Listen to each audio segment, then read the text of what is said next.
Welcome students. Today we learn the data types in a SQL. Okay. In a SQL, we store the data in a tabular format and table consists of rows and columns. It means tuples and fields. While creating the table, we have to assign to the data types to the column. Okay, it means that in a SQL we store the data in a tabular format. म्हणजे SQL मध्ये काय असतं, जो की आपण जो data घेतो तो स्टोअर कोणत्या फॉर्मॅटमध्ये करत असतो, टॅब्युलर फॉर्मॅटमध्ये. काय आपले टेबल, मग टेबलमध्ये काय आहेत आपले रोज अँड कॉलम्स. मग रोज म्हणजे काय आपले टपल्स अँड कॉलम्स म्हणजे फिल्ड्स. मग ज्यावेळेस आपण तो टेबल क्रिएट करत असतो विथ कॉलम्स अँड रोज, त्यावेळेस काय करावे लागतं, त्या कॉलम्सला किंवा त्या रोजला त्यांचा डेटा टाईप असाइन करावा लागतो त्या कॉलम्सला. ओके, डेटा टाईप कोणाला असाइन करतो आपण, कॉलम्सला. मग now we see the data types in a SQL are there are multiple data types in a SQL. First one is a character n. The character data type accept the character or a string type of data. It is known as fixed length data type. म्हणजेच काय, character data टाईपमध्ये तुम्ही काय करत असता की एखाद्या कॅरेक्टरला काय करत असतो आपण, त्याचा टाईप असाइन करत असतो. कॅरेक्टर म्हणजे काय, तुमचे alphabets ABCD, these are nothing but our character and its data type is character. और एक वन स्ट्रिंग, एखादी स्ट्रिंग आपल्याला असाइन करायची असेल तर काय करत असतो आपण, त्यांना कॅरेक्टर डेटा टाईप असाइन करत असतो. आणि नंतर the length of the character string is specified while assigning the data type where n represent the maximum size of the character string. म्हणजेच काय सांगितलं, एखादी स्ट्रिंग तुम्हाला असाइन करायची असेल, सपोज नेम. ओके, मग त्या नेमची काय देणार तुम्ही, थोडीशी त्या नेमला काय करणार तुम्ही, त्याची लेंथ असाइन करणार. म्हणजे सपोज लेंथ दिली तुम्ही, सपोज 8 दिली. ओके, त्या कॅरेक्टरची नेम घेतले की नाही तुम्ही, मग त्याला व्हॅल्यू कोणती त्याला लेंथ किती असाइन केली, 8. म्हणजेच काय, तो फक्त 8 कॅरेक्टर घेऊ शकतो. 8पेक्षा जास्त कॅरेक्टर घेईल का, नाही. म्हणजेच काय, त्याला जेवढी तुम्ही लेंथ देणार तेवढेच तो कॅरेक्टर काय करणार, असाइन करणार. किंवाच काय, सगळ्यात जास्त व्हॅल्यू कोणती असती, एन म्हणजे किती, maximum size of a character. म्हणजे तुम्ही कुठपर्यंत पण जाऊ शकता, अप टू एन. ओके, नंतर काय सांगितलं आहे, maximum size of the character string. If the size is not specified then default size will be 1. म्हणजे जर का तुम्ही साईज डिफाईन केली नाही तर काय करू शकता, डिफॉल्ट साईज किती असते तुमची, 1.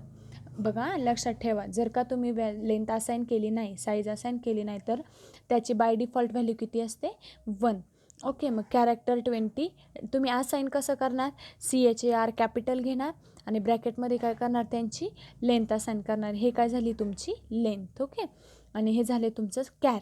ओके, नंतर काय, हा झाला तुमचा डेटा टाईप. एकतर असा असाइन करू शकता किंवा काय असा असाइन करू शकता. Okay, second one is a varchar. Okay, the varchar data type accept the character or a string type of data.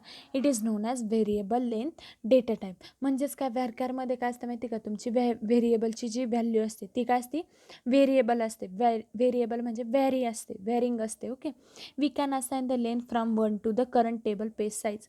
म्हणजेच काय, व्हेरिएबल म्हणजे काय, तुमची लेंथ कुठून 1 टू जिथपर्यंत तुमची टेबलची साईज आहे, जिथपर्यंत काय तुमच्या टेबलची साईज आहे तिथपर्यंत त्याची लेंथ काय होत असते, व्हेरिएबल होत राहते. म्हणजे काय, चेंज होत राहते. ओके, ते झालं तुमचं व्हॅरकॅर. मग ते तुम्ही असाइन कसं करणार, कॅपिटल व्हॅरकॅर. ओके, असं लिहिणार आणि तुमचं जे असाइन करायचं आहे ते त्याला असाइन करायचं. Okay, next third one is a boolean. बुलियनमध्ये काय येतं, आपल्या 2 व्हॅल्यूज येतात, either true or false. Third one is a boolean. The boolean data type can accept the value either true or false.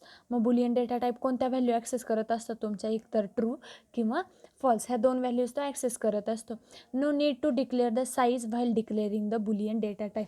मग ज्यावेळेस तुम्ही बुलियन डेटा टाईप डिक्लेअर करत असता त्यावेळेस तुम्हाला त्याची साईज डिक्लेअर करण्याची काहीच गरज नसते. ओके, हे सेंटेन्स नेसेसरी, ज्यावेळेस तुम्ही बुलियन डेटा टाईप डिक्लेअर करत असता त्याची साईज डिक्लेअर करण्याची काहीच गरज नसते. Okay, fourth one is a integer. The integer data type is used to accept the numeric values. It store any integer value between the range 2 raised to n to 31 to 2 raised to n 31. म्हणजे integer data type कशासाठी, तुमच्या ज्या numeric values म्हणजे 1 to infinity या ज्या numeric value त्या सगळ्या store करण्यासाठी तुम्ही कोणता डेटा टाईप यूज करत असता, integer. Okay, Now, fifth one is a decimal. The decimal data type is used to accept the floating point value for which define a precision and scale in a data type declaration. Precision is a positive integer. मग decimal data type कशासाठी use करतो? ज्यावेळेस आपल्या floating पॉईंटच्या values असतात, numeric value असतात पण कशा असतात? फ्लोटिंग पॉईंटच्या व्हॅल्यूज असतात. ह्या न्यूमरिक आहेत पण कशा आहेत? फ्लोटिंग पॉईंटच्या. मग ह्या जर का फ्लोटिंग पॉईंटमध्ये डिफाईन करायच्या असतील डिफाईन करायच्या असतील तर आपण कोणता डेटा टाईप यूज करतो? डेसिमल डेटा टाईपमध्ये. ओके. नंतर फ्लोट म्हणजेच काय? तुमच्या ज्या the float data type accept the approximate floating value for which you may define a precision and a scale. म्हणजेच काय? फ्लोटिंग पॉईंटमध्ये काय तुमच्या ज्या पॉईंटमधल्या व्हॅल्यूज त्या असाइन करायच्या असेल तर तुम्ही काय यूज करू शकता? फ्लोट पण यूज करू शकता. ओके. नंतर डेट. मग डेट कशासाठी? डेट डेटा टाईप कशासाठी यूज करतो आपण? The date data type accept the date type of value, no need to assign the size while declaring the data type. मग हा जो डेट डेटा टाईप यूज करतो आपण त्यावेळेस त्याची डेटा टाईपची जी साईज आहे ती डिक्लेअर करण्याची गरज नसते.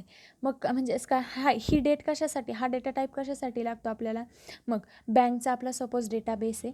मग बँकच्या डेटाबेसमध्ये काय करत असतो? करंटली अपडेट करत असतो की नाही? कोणी कोणाच्या अकाउंटमधनं किती काढले, त्याचा रिमेनिंग बॅलन्स काय किंवा काय. मग ते सगळं डिफाईन करण्यासाठी आपण कोणता डेटा टाईप यूज करतो? तर डेट. आणि मग डेटच्या ज्या व्हॅल्यू आहेत should be store in the format of.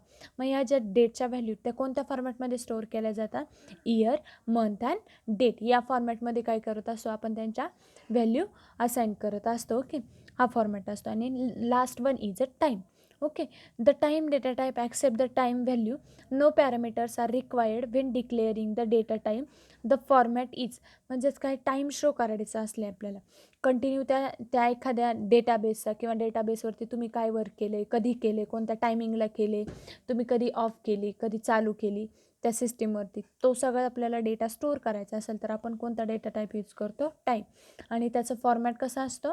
हवर, minute and second या फॉर्मॅटमध्ये काय करत असतो आपण? आपला जो टाईम डेटा टाईप आहे तो डिक्लेअर करत असतो. Okay. If you have any query then ask me.